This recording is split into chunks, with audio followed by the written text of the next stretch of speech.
Would you like to travel with What's Her Name podcast? In 2023, we're planning 2 trips focusing on the lost women of history. In June, we're going to France. And in October, we are going to New England. If either of these sound like your jam, check out our website, What'sHerNamePodcast.com. We are going to have an amazing time.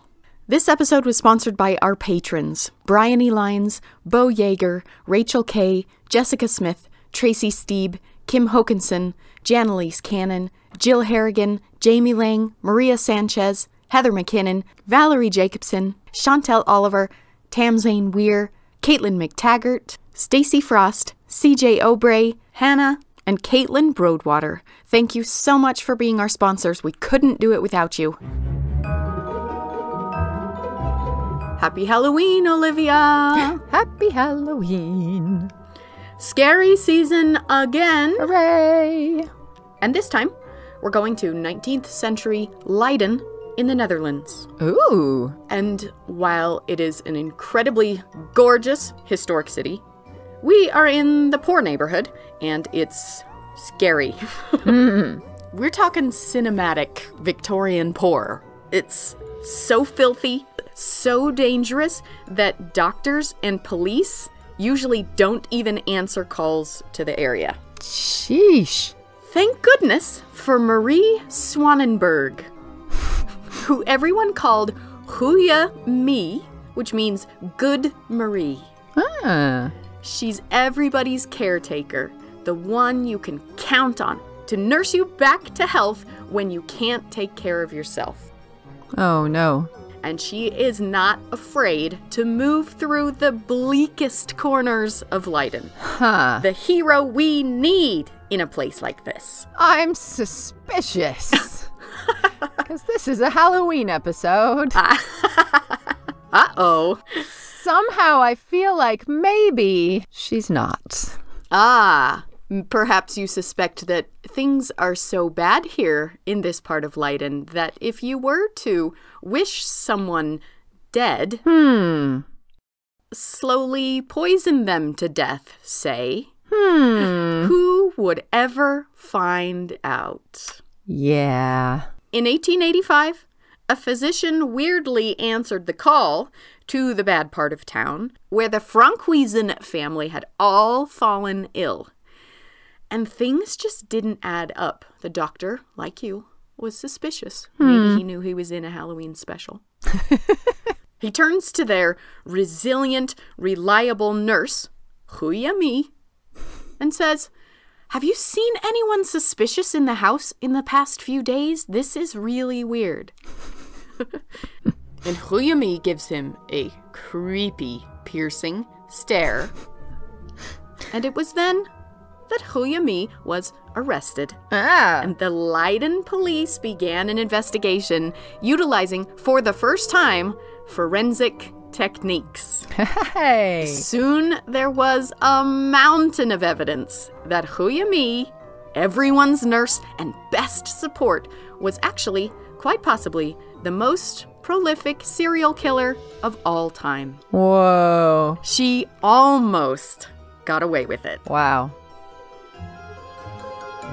This is the story of how it all unfolded, and it strikes at the core of one of our deepest human fears, I think. What if our friends are really our enemies? What if evil masterfully disguises itself as good? And what if the people we most trust are the most dangerous threat of all?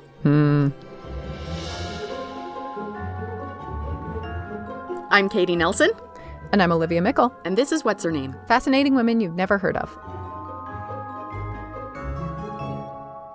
This is going to be spooky, Olivia, so let's start with a gin and tonic.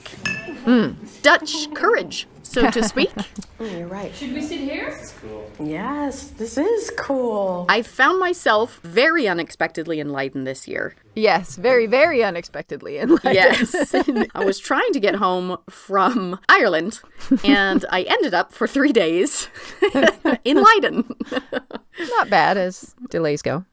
Right. I picked a hotel because it was called the Hotel of the Women, the ladies. It was a historic hotel. So I was like, well, that's the hotel for me, obviously. And literally right underneath my attic room was a gin distillery founded by sisters. Hey. And it's called Goeie Mie Gin. And the whole brand is based entirely on women in Dutch history. Wow. It felt like fate. Yeah. So I just walked in the next morning and said, so I have a podcast. And here is Josien Heijnen. Well, I'm Josien Heijnen. I am from the Netherlands, from around Leiden. I started this gin, Goeie Mie Gin, named after a very noteworthy figure of Dutch history. And she was like a serial killer, right? But this is not in honor of her, but just in honor of the whole time, of the story, of how important this is for Dutch history, and also how circumstances were in, end of 19th century. Yeah. And when she was a child, a little book changed her life. And then there was this little booklet, it's actually over there, the little green booklet of famous people from Leiden. And then there was one about Goeie Mie. And even I couldn't read yet, but I saw this head just looking at me from this book. So I was like, Dad, who's this? And then it was, well, this is a woman, her name was Mie, Goeie Mie, and she poisoned a lot of people with porridge. So I didn't eat porridge for a long time. And she didn't eat porridge for a long time. Yeah, wow. Josien would go on to eventually earn an MA in women's history. I studied women history, first feminist wave. Cool. And what do you do with a degree in women's history? You start a gin company, Right. obviously. Obviously. Goeie Mie, arsenic-free gin.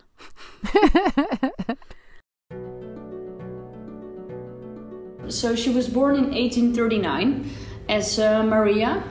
Mie was her name, and was very poor, moved around a lot, they got kicked out of the house, moved again, etc., etc. It's hard for us today to imagine the reality of poverty in the 19th century. You only had one set of clothes, so when they were washed at Sunday, you would be naked all day with all your family inside, wait till your clothes were dry. You would have minimal education, work when you were 12 or 13, doing all kinds of chores, washing, going to serve in a big house or whatever. Poor diet, no clean water. I guess a lot of your siblings would die. I think maybe 40 to 50%. You would get married very young, and I guess the cycle would just repeat itself, like that you would get evicted a lot, that your children would die, that you would live in poverty, had to work hard, a lot of low-paid jobs. I think it's also pretty tragic. Of course, she was a criminal, but everything in her life was so very harsh. She got married. She had 7 to 9 kids, we're not sure, and 3 or maybe 4 survived, which is typical for the time and place. Yep. So her name is good. What good is she? What is she doing to earn that name? She cares for everyone. Well, she takes care of everyone. She was really outgoing and helping everywhere and doing laundry, but then people also noticed that her own house was like a big mess, and her children were out on the streets. She was very nice but very heartless, but she was just helping out everyone, but she was pretty harsh. When she was about 30, it all started going sideways. Approximately around 1870, but no one really knows when she started murdering people. And we don't know how or why she started doing it. A common legend says that her first victims were her parents. Wikipedia's got all kinds of bogus information, but that wasn't the case. However, she did poison her in-laws. Arsenic was her weapon of choice. Arsenic, a very poisonous metal, and it was very efficient in protecting your house against lice or rats or whatever. And then it had to be sold as a paint, because actually all over Europe, arsenic had the nickname of inheritance powder. So people thought, you know, you would slip it in someone's drink, and then it was untraceable, very effective, very cheap, and the symptoms were of this acute arsenic poisoning were a lot like cholera. But it was so easy to pass off as an illness, especially in the poorer part of town. Sure. When these people would die, she would say, "There's cholera in here. You better bury them very quickly. Stay away from the body." You know, people were just like, "Oh, yeah." She did murder her victims with arsenic, so much that they would die in 24 hours. And she's so good and brave to be nursing people with cholera. Exactly. Wow. I guess local government was like, well, these are the poor people in poor neighborhoods, bad hygiene, so this is just normal. Nobody suspected her for 14 years. Wow. It was Goeie Mie who was always taking care of everyone, but she was actually taking care of sick people and making them sicker. Had life insurance on their heads. Yeah, it was like wild. Oh. Yeah. Okay, I was going to ask, are these like mercy killings? Right? That's what I wanted to believe at Is first. this good? No, not. At the time you could insure someone else, but it was not so common. And it was definitely not common to do it without telling people that, hey, I got an insurance on your head.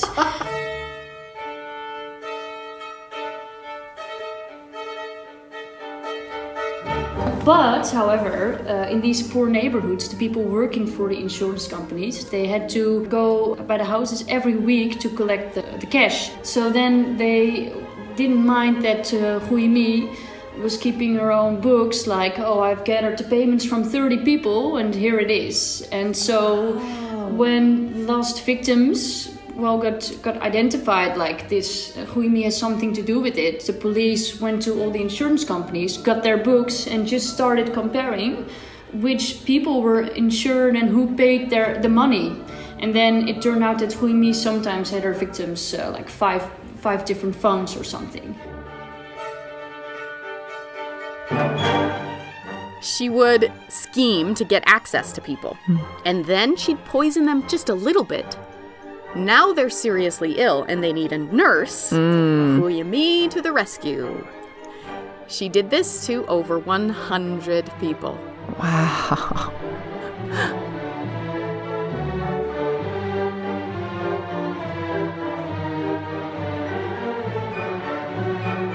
With crazy stories, really, that even sometimes, like this one time, for instance, she put arsenic in the coffee of people attending a funeral of one of her victims, and everyone got very sick. But only when people pieced together that it was Goeie Mie that was deliberately poisoning everyone, did they think, oh, you know, then I got very sick when I was attending this funeral. Others were thinking about buns that they ate from their Aunt Mie and that they got really sick, or they felt it in their throats.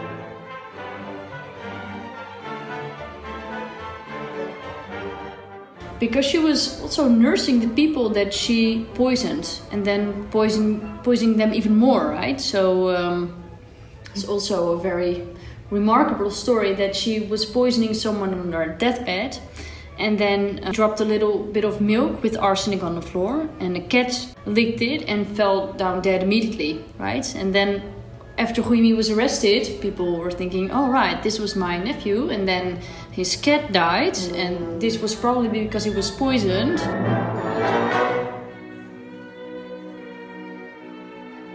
There was no victim profile. She could just kill everyone. But sometimes it was like that someone made a joke about her on a family party or something, and then she said, well, you might be next, you know, and then they were next. So sometimes it was also, I guess, a little bit vindictive.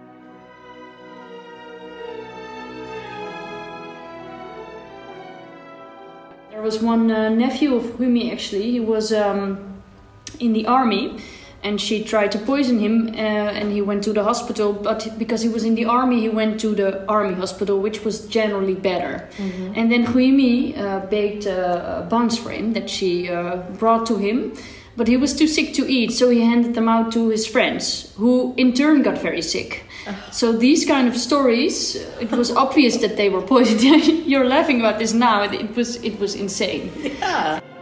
But then she would also sometimes tell other people like, oh, they were so sick, it was so funny, they were like screaming and you should have been there. So she was also, she didn't really see like how terrible, I guess, that was what she was doing.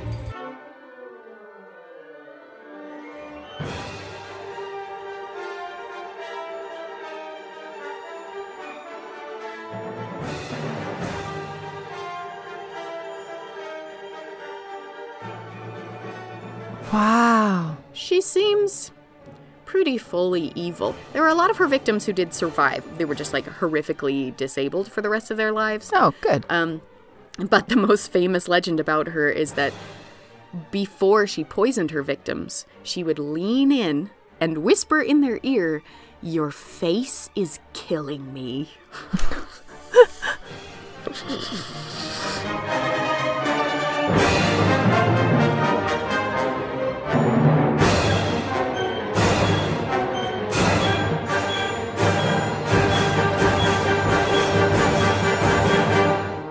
Was not thought possible that women would do these kind of things, right? No, these are men, not women. So if she would have been a man, I guess she would have been caught sooner. But no one expected this from women. So it's all these kind of patterns that you can actually still see today, I think. Yeah. Everyone perceived her as the like top neighbor that you could always call to watch your kids or help you with laundry. But she, of course, did this to gain access to all the houses and all the families to murder them.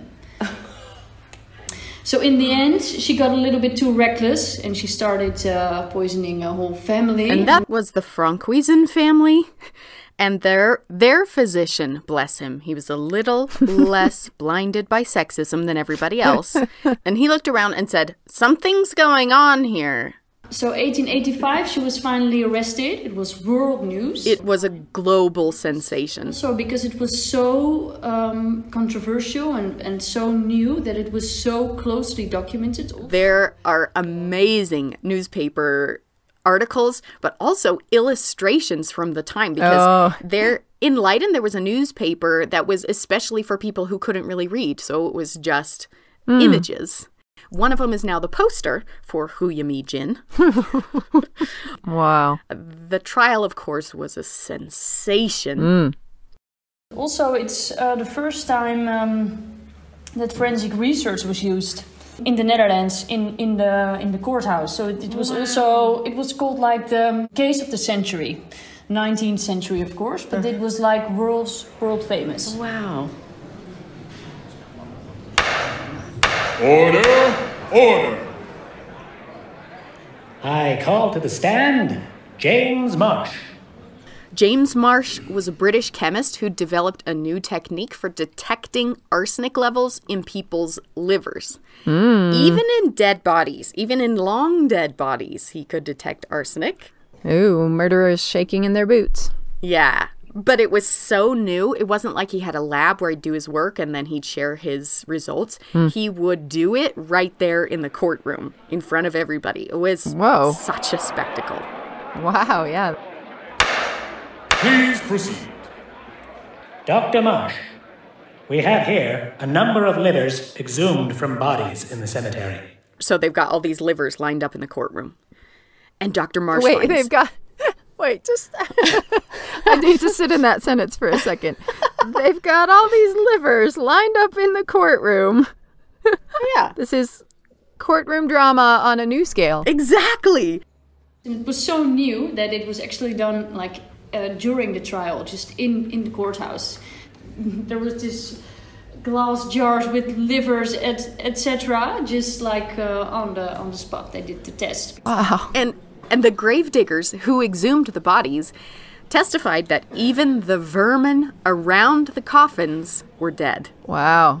She was not messing around. No. And Dr. Marsh finds, this one tests positive. Tests another liver. This one tests positive. This one tests positive.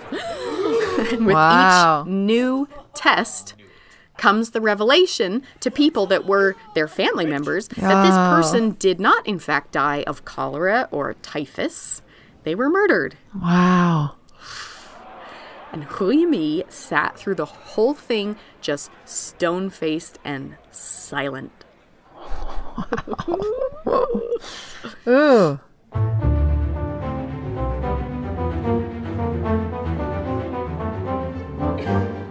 Goeie Mie did not say anything about anything at her trial.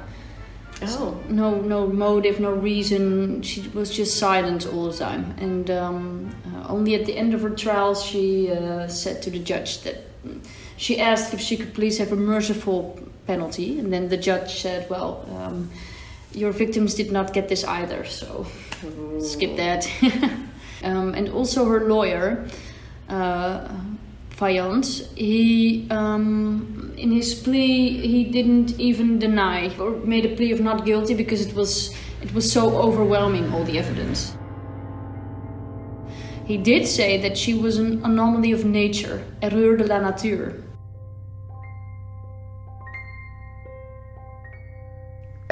Is this just come out of nowhere? I mean, serial killers don't usually just suddenly start murdering people. There's usually warning signs. Were there warning signs before this happened with her? No, but it could just be because she's poor and there's no evidence. And, you know, nobody was paying attention to her. Nobody had anything to say about it beforehand. But nobody knows you're exterminating cats for years before.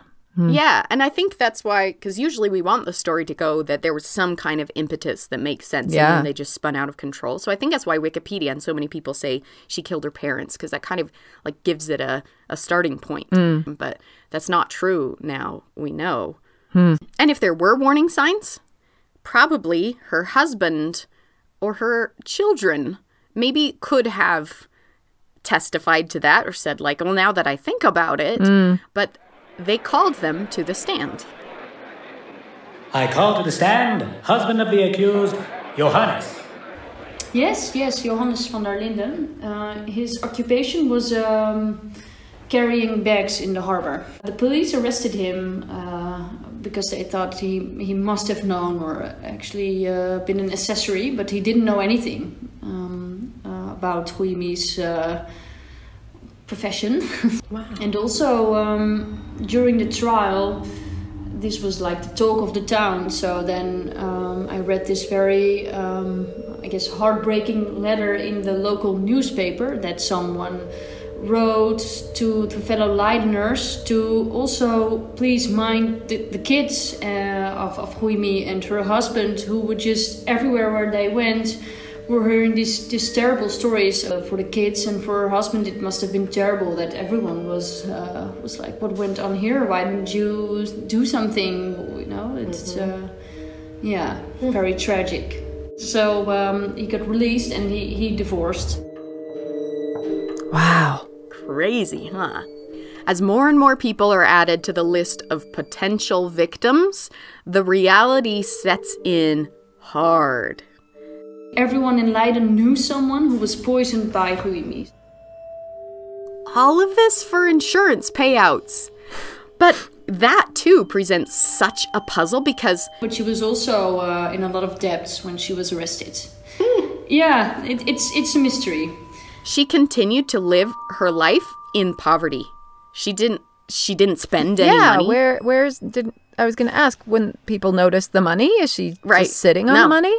Nobody knows to this day. We have no idea where that money went or what she did with it. Whoa.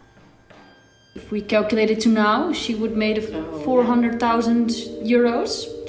And then she was living really like on amongst the poorest of poor, right? So for her, it would have been a lot of money. But it was not found somewhere or spent or whatever. Maria Swanenberg, you have been found guilty of murder in the first degree 3 times. And even in the end, she was only convicted for 3 murders. This was enough for a lifelong sentence because there were 2 professors of the Leiden University already working a year and a half on this research, this Mars test. And then the students started complaining that their classes were dropping out all the time, and that the professors were only working on the research instead of teaching. So then they decided to go back to university and teach instead of going further with the research, because it was already enough for a lifelong conviction. Wow. Some people actually called for a reinstatement of the death penalty specifically for people like her, but it didn't happen.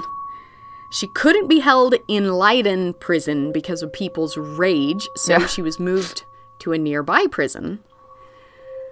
And maybe they closed the case because everything it was dredging up, I mean, some of these are like 14 years old. Maybe it was just too much. Yeah. They're like, we know she was a monster and we're gonna put this behind us. Yeah. But also, like, that means none of these families know if their loved one was murdered or not. And it means the court doesn't have to address, the underlying issues of poverty and Oh, sure.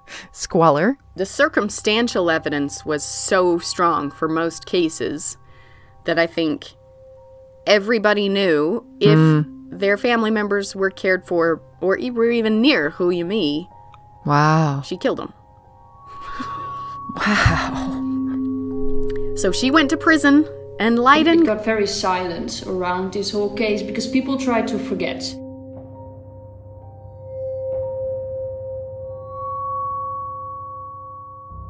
It was really something that people did not really want to talk about.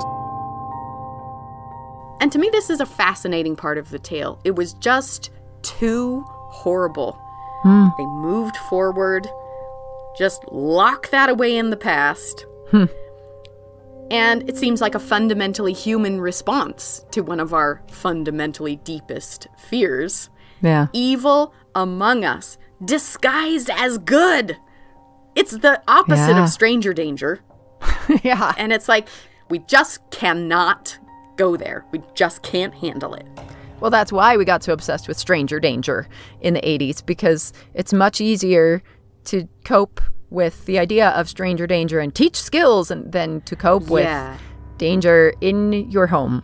Yeah, we want the threat to be the other. We want it to be some kind of outsider. Yeah, we can defend against that. We can build in fail-safes. And maybe that's why her story is so forgotten, because it's this like blaring example of the reality that sometimes the most horrifying enemy is right there in front of us. We just can't face it. Keep your porches clean and your laundry clean. Do not air it in public. Right. We're just not going to go there. Yeah. Whew. But we're going there in this episode. Oh, she's so scary. I need a drink.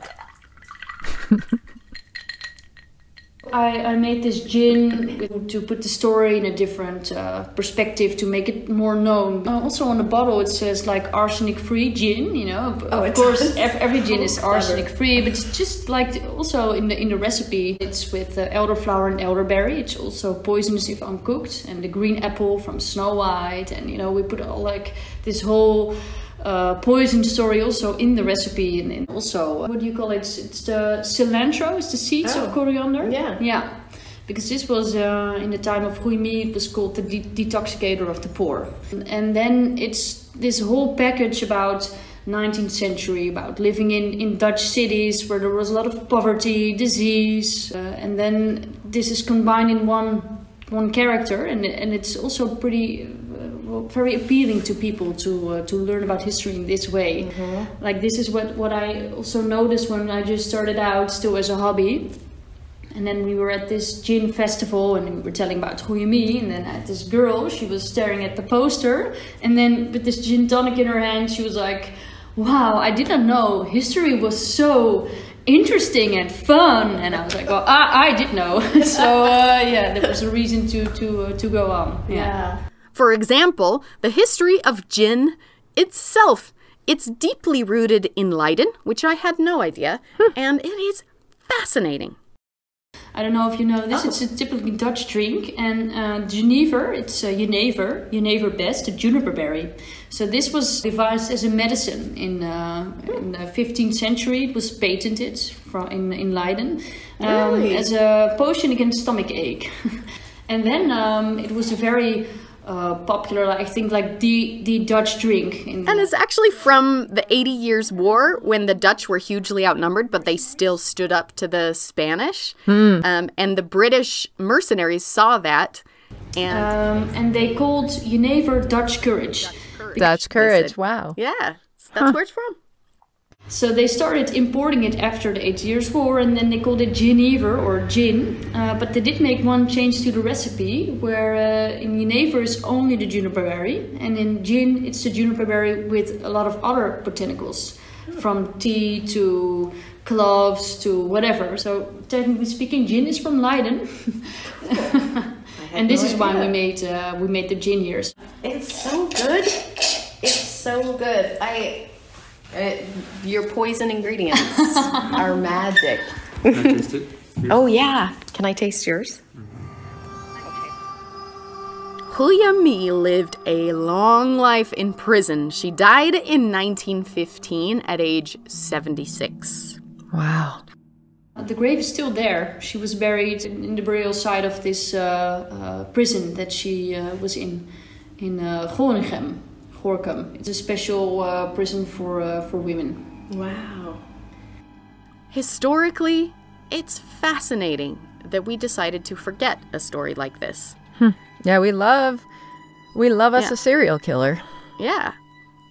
Everyone knows Jack the Ripper, right? Yeah. Who murdered 7 people. Of course, his or her identity was never really revealed. It was a little bit later, so the telegraph had just been invented, so there was a lot quicker communication, so everyone was following like the news. But I think also a big difference is that people thought he was like a man and that Goeie Mie was woman. Because who would not know about a serial killer murdering 100 people, right? I mean, this is also something that I sometimes think about. Like, what would we have in our history books now if Goeie Mie was a man? I think it would have been much more known.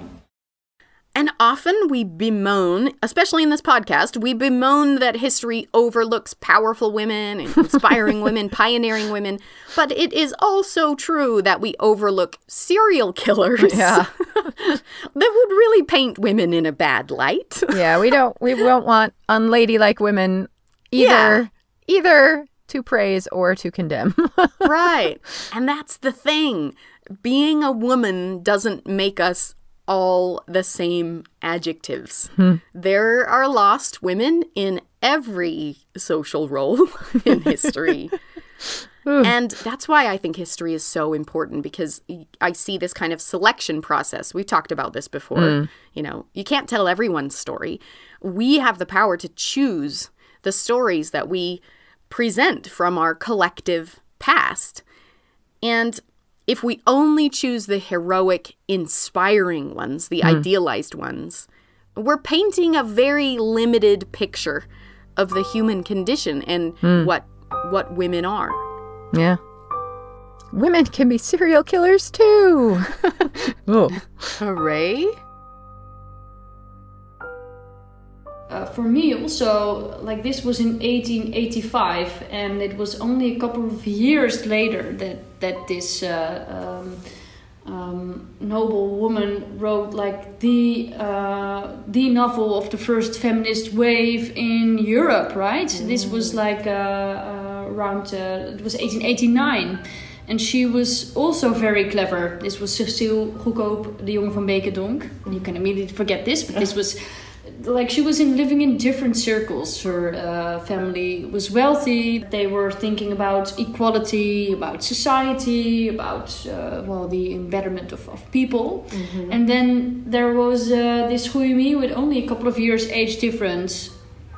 Also very, I guess, clever and in a way outgoing or perceptive of society. But then she was born in a very poor area where the traditional role patterns of men and women were not debated or discussed. There was no possibility, even for a man, to get out of there to get a proper education. I mean, it was such a different place to be born, and then such different actions were done by these women.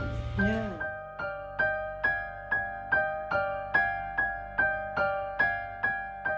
All the world's a stage, and the men and women merely players.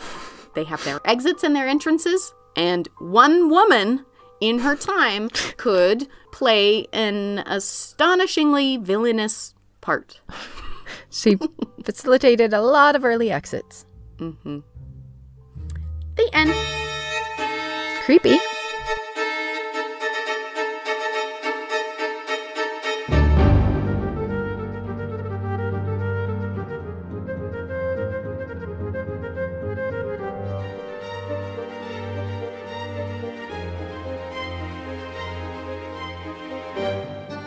Special thanks to Josine Heinian and Tessa, her intern at Goeie Mie Gin. Next time you're in Leiden, stop in and check out the incredible space and #have a drink with me. Music for this episode was composed by Roman Cano, Kevin MacLeod, Camille Saint-Saens, Esther Abrami, Aaron Kenny, and Daniel Foster Smith. If you're interested in listening to a special bonus track, I visited the Leiden City Archives and got to leaf through all the records from the investigation into Goeie Mie. Absolutely amazing, especially because they were once thought to be lost in a fire. If you want to geek out with me over paperwork, nothing fancy, visit the show notes for that download. And if you read Dutch, there's a new biography out about Goeie Mie. Consider traveling with us in 2023. The Lost Women of France is happening for 10 days in June, and a Women's History of New England for 10 days in peak fall in October. Check out our website, What'sHerNamePodcast.com, for links to the music, the books, and more information about the tours. Thank you so much for donating, and thank you for listening. Happy Halloween!